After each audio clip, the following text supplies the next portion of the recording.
Hello students of class 9, welcome to our online class, and in this class we are going to discuss about the cardiac muscle. In previous classes we already have to discuss about the different types of muscle tissue. ठीक है, हमने पहले के classes में already discuss कर लिया था कि कौन कौन से टाइप्स के मसल टिश्यू होते हैं. इस क्लास में हम लोग special type of muscle tissue that is called cardiac muscle, है ना, इस कार्डियक मसल के बारे में हम लोग डिस्कस करने वाले हैं. ठीक है स्टूडेंट्स, चलिए हम लोग कार्डियक मसल के बारे में जानते हैं कि ये कार्डियक मसल करता क्या है. ठीक है ना.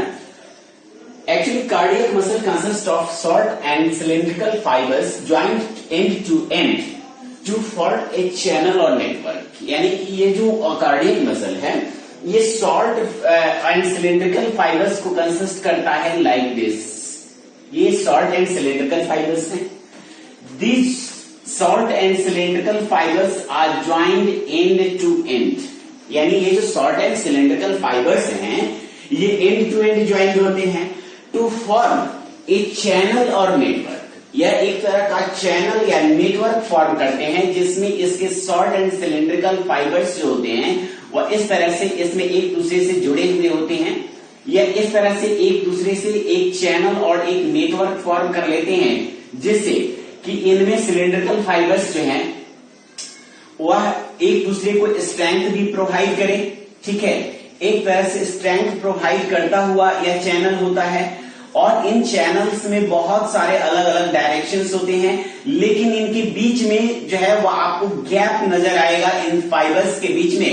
ठीक है, एक गैप नजर आएगा और ये गैप क्या करता है, एक्चुअली यह गैप प्रोवाइडेड करता है फॉर देयर वेरियस फंक्शंस. क्योंकि एक्सपेंशन एंड कंट्रैक्शन प्रोसेस को परफॉर्म करना इसका मेन वर्क होता है. क्या मेन वर्क होता है? परफॉर्मिंग एक्सपेंशन एंड कॉन्ट्रैक्शन, यानी फैलना और सिकुड़ना इसका जो है वह मेन और प्राइम वर्क होता है. ऐसे कंडीशन में इनके पास सफिशिएंट स्पेस होना चाहिए. इसके अलावा यह और भी बहुत सारे वर्क करते हैं जो कि इनके पास एम्प्टी स्पेस होता है.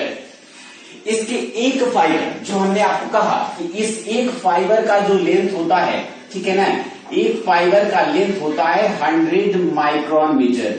100 माइक्रोन मीटर. ठीक है, एक फाइबर का लेंथ होगा 100 माइक्रोन मीटर और ये एक दूसरे से ज्वाइंट होते हैं. हर सेल के पास, मतलब each cell consist of a nuclei, यानी हर सेल के पास अपना एक न्यूक्ली होता है.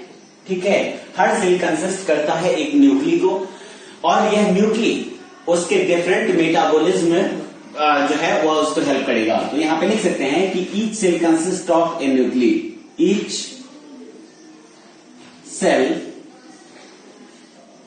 कंसिस्ट ऑफ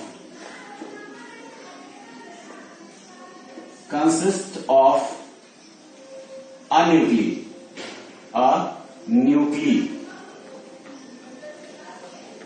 ठीक है, हर सेल एक न्यूक्ली को कंसिस्ट करता है और ये न्यूक्ली क्या करते हैं, तो वह न्यूक्लियस, जैसे कि न्यूक्लियस वर्क करता है, ये न्यूक्ली वही आपको पहले ही बताया जा चुका है कि nucleus singular and nuclei plural form को एक्सप्रेस करता है. तो एक न्यूक्ली को कंसिस्ट करता है और यह न्यूक्ली उसके डिफरेंट मेटाबॉलिज्म में उसकी हेल्प करेगा. This nuclei is present in sarcoplasm, है ना. न्यूक्ली कहां प्रेजेंट होता है, तो it is present in sarcoplasm. Sarcoplasm. ठीक है, सार्कोप्लाज्म में यह न्यूक्ली प्रेजेंट होता है. अब आप जानेंगे कि ये सार्कोप्लाज्म क्या होता है. सार्कोप्लाज्म है क्या, आपको पहले भी बताए हैं पिछले ये मसल सेल्स का डिस्कशन में कि जो सार्कोप्लाज्म होता है वह सार्कोप्लाज्म साइटोप्लाज्म का को ही न्यूक्लियस जो ये मसल सेल्स होते हैं, इन मसल सेल्स में उसको जो है साइटोप्लाज्म को हम लोग कहते हैं सार्कोप्लाज्म. ठीक है स्टूडेंट्स, अब कहता है कि इसमें जो है आपको जो सेल्स होते हैं यह शॉर्ट क्रॉस स्ट्रैंड्स को फॉर्म करते हैं. शॉर्ट क्रॉस स्ट्रैंड्स जो हमने आपको देखा है कि शॉर्ट क्रॉस स्ट्रैंड्स को फॉर्म करते हैं. ठीक है, ये शॉर्ट क्रॉस स्ट्रैंड्स का इसको बेनिफिट क्या है, तो इसमें यह क्या कहता है कि लॉन्गिट्यूडनल मायोफाइब्रिल्स को कंसिस्ट करता है जो है कैलेटेड डिस्क, इंटरकैलेटेड डिस्क कहते हैं। इसमें कंसिस्ट करता है शॉर्ट, ठीक है, डिस्क को कंसिस्ट करता है short cross bands, short cross bands होते हैं इसमें। इसी शॉर्ट क्रॉस बैंड्स को हम लोग इंटरकैलेटेड, इस शॉर्ट क्रॉस बैंड को हम लोग क्या कहेंगे, तो इसे हम लोग कहते हैं इंटरकैलेटेड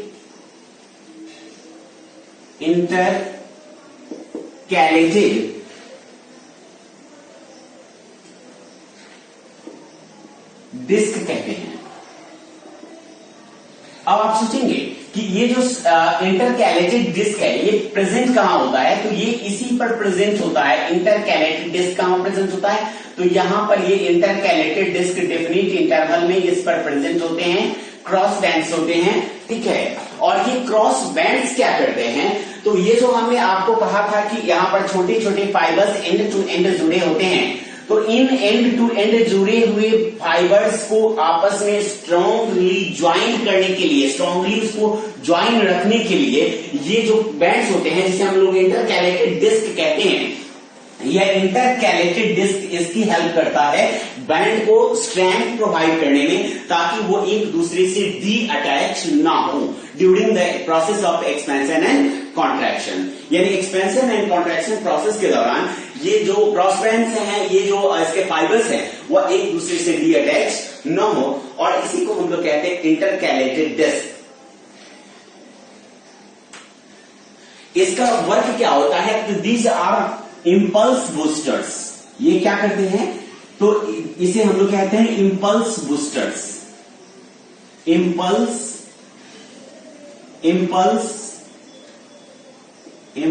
बूस्टर्स, ठीक है, ये होते हैं इंपल्स बूस्टर्स। इंपल्स बूस्टर्स का क्या हेल्प है, तो इंपल्स बूस्टर्स एक्चुअली ये जो है इंपल्स को बूस्ट करता है, यानी इसमें एक प्रोसेस होता है जिसे हम लोग कहते हैं इंटरकैलेटेड इंपल्स। अब ये इंटरकैलेटेड इंपल्स क्या है, तो एक्चुअली इंटरकैलेटेड इंपल्स एक तरह का नर्व इंपल्स है, ठीक है ना। कैसा है, क्या है, तो ये नर्व इंपल्स है, ठीक है। ये नर्व इंपल्स को जो है वो पास आउट होने के लिए परमिशन देता है, इसमें पास आउट होने के लिए एक खास तरह का स्पेस बनाता है, और इस तरह से इसको यह इंपल्स बूस्टर का वर्क करता है। इस तरह से यह इंपल्स बूस्टर का वर्क करेगा। अब इसमें नेक्स्ट है, कहता है कि इसके ब्रांचेस के बीच में जो ये एम्प्टी स्पेसेस हैं, या एम्प्टी स्पेसेस क्या कंसिस्ट करते हैं, तो ये एम्प्टी स्पेसेस कंसिस्ट करते हैं, ठीक है ना। एम्प्टी स्पेसेस क्या कंसिस्ट करेंगे, तो एम्प्टी स्पेसेस या गैप कहते हैं इसे, स्पेसेस, या फिर इसे हम क्या कह सकते हैं, गैप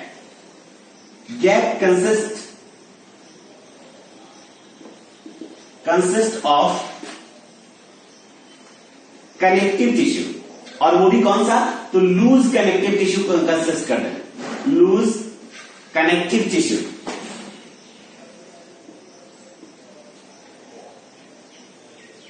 कनेक्टिव टिश्यू को कंसिस्ट करते हैं,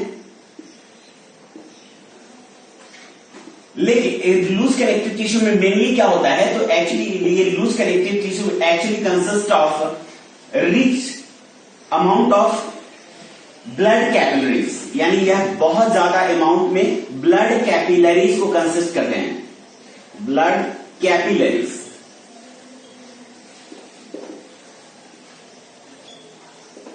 ठीक है, ब्लड कैपिलरीज को, rich amount of blood capillaries को कंसिस्ट करते हैं, ताकि इसे लार्जर अमाउंट में डिफरेंट सब्सटेंसेस प्रोवाइड किए जा सके, और वहां से जनरेट होने वाले, है ना, वेस्ट मटेरियल्स को इजिली एंड स्मूथली वहां से जो है रिमूव किया जा सके, और इसीलिए इसके गैप में मेनली कंसिस्ट होता है ब्लड कैपिलरीज।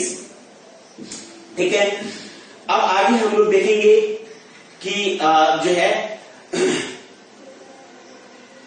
यह जो पूरा हमने आपको पढ़ाया, ये मसल टिश्यू के बारे में, ठीक है, इंटरकैलेटेड इंपल्स के बारे में भी आपको पढ़ाया कि यह नर्व इंपल्सेस को पास होने देता है और इसी प्रोसेस को हम लोग कहते हैं इंटरकैलेटेड इंपल्स। अब ये मसल टिश्यू पाया कहा जाता है हमारी बॉडी में, तो actually muscle tissue is present in heart. इसमें ऑक्यूरेंस में आप लिख सकते हो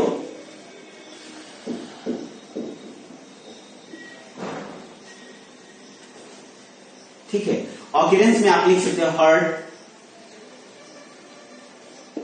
ठीक है। हार्ट के बाद उसमें कुछ और जो ब्लड वेसल्स होते हैं, ठीक है ना, हार्ट के बाद कुछ ब्लड वेसल्स, जैसे कि इसमें कह सकते हैं पल्मोनरी वेन, अरे है ना, सुपीरियर वेना कावा, इसमें हम लिख सकते हैं pulmonary vein,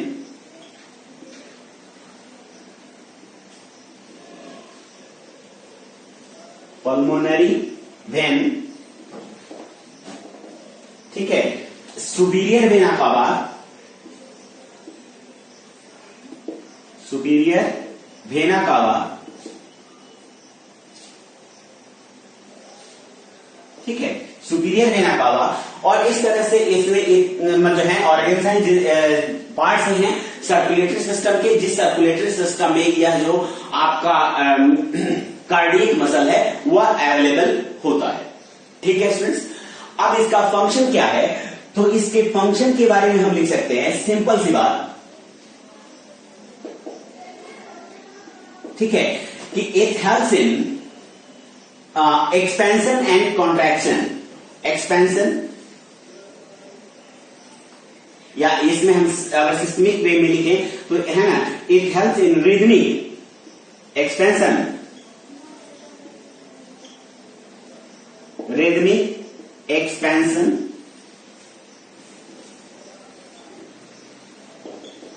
expansion and contraction,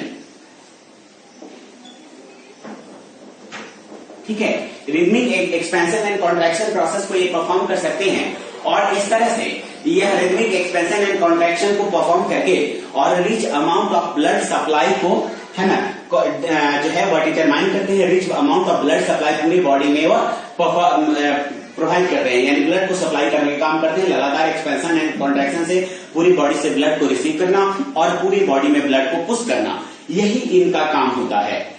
ये फुल टाइम यानी लाइफ टाइम वर्क करते हैं, कभी ये जो है थकते नहीं है, इसलिए ये वर्क करते हैं टायरलेसली, ठीक है। कैसे वर्क करते हैं, तो टायरलेसली वर्क करते हैं, लगातार काम करते हैं, कभी थकते नहीं है। जैसे कि हमने आपको बताया था स्मूथ मसल्स के बारे में, ये स्मूथ मसल्स थक जाते हैं, लेकिन जो ये कार्डियक मसल हैं वह कभी भी थकते नहीं है।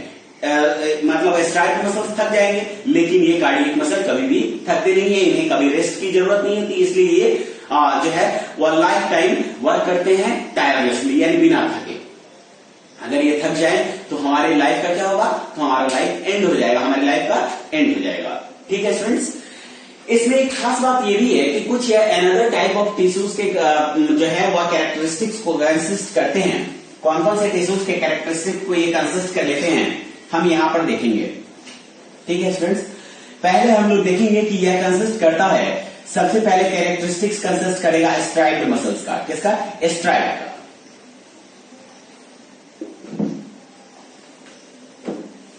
स्ट्राइप्ड मसल्स का कैरेक्टरिस्टिक्स किसमें है, तो यह स्ट्रक्चरली स्ट्रिप्स यानी पट्टीदार संरचना को फॉर्म करता है ना। इसमें पट्टियां बनी होती हैं, ठीक है। इसमें क्रॉस बैंड्स आने की वजह से, इसमें क्रॉस बैंड्स जो आ जाते हैं, इससे यह एक तरह का क्या फॉर्म करता है, तो यह एक तरह का स्ट्राइप्ड मसल्स को स्ट्रक्चरली, यह जो है स्ट्राइप्ड मसल्स दिखता है स्ट्रक्चरली,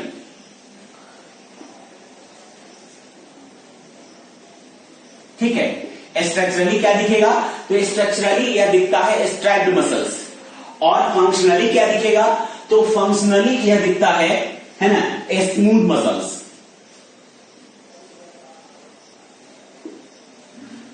स्मूथ मसल्स का होता है, तो स्मूथ मसल्स का यह दिखेगा फंक्शनली।